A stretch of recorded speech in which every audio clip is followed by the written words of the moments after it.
eût pu le croire? De voir un jour l'enfant de l'ancienne Union soviétique soumettre le plus capitaliste des capitalistes des États-Unis d'Amérique à son faire-valoir.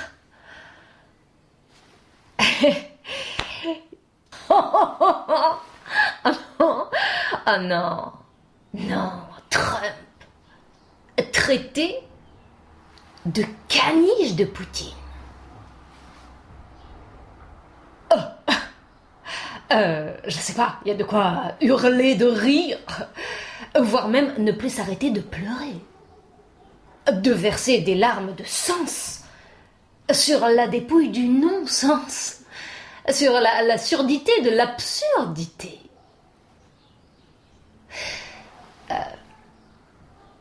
Un sacré paradoxe y est présupposé, que le collectivisme ne peut triompher qu'en se drapant d'individualisme, qu'en jouant le jeu du marché, qui n'informe que pour désinformer. Et c'est ainsi que l'ego l'a emporté sur l'égoïsme. Et cette dérision n'est pas dérisoire. En fait, elle nous apprend qu'on peut réécrire l'histoire. Elle nous apprend que celui qui joue au plus fort finit toujours par l'emporter sur celui qui se croit le plus fort. Trump, traité de caniche de Poutine.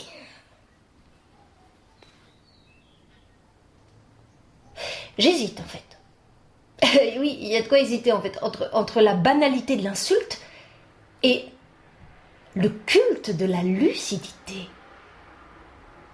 qui prétend voir ce qui n'est pas visible, ou entendre ce qui n'est pas audible, sentir ce qui n'est pas sensible.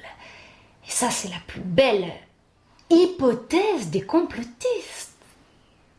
Le plus riche n'est qu'un caniche, aux ordres d'un fétiche Poutine, pour ne pas le nommer, et auquel la dissidence attribue un pouvoir magique, pour ne pas dire bénéfique.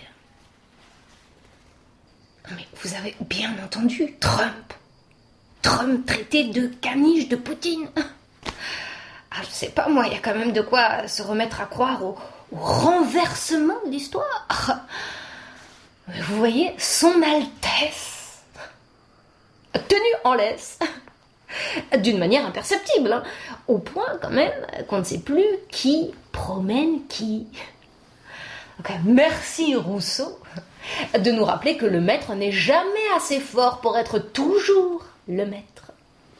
Et lorsque l'un le paraît, l'autre est toujours derrière pour lui souffler l'art et la manière, le geste barrière, l'acte nécessaire. Oui, ce n'est ni la première ni la dernière fois qu'on nous apprend qu'en réalité, celui qui se fait passer pour le mâle n'est en fait qu'une femelle, qu'on ne peut gronder sous prétexte qu'elle a besoin d'être fécondée. Alors je conclus en vous soumettant une question qui relève du devoir.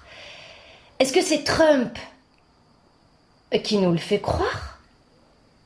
Ou est-ce que c'est Poutine qui nous le fait savoir? En vous rappelant qu'il n'y a rien d'autre que des caniches dans l'histoire.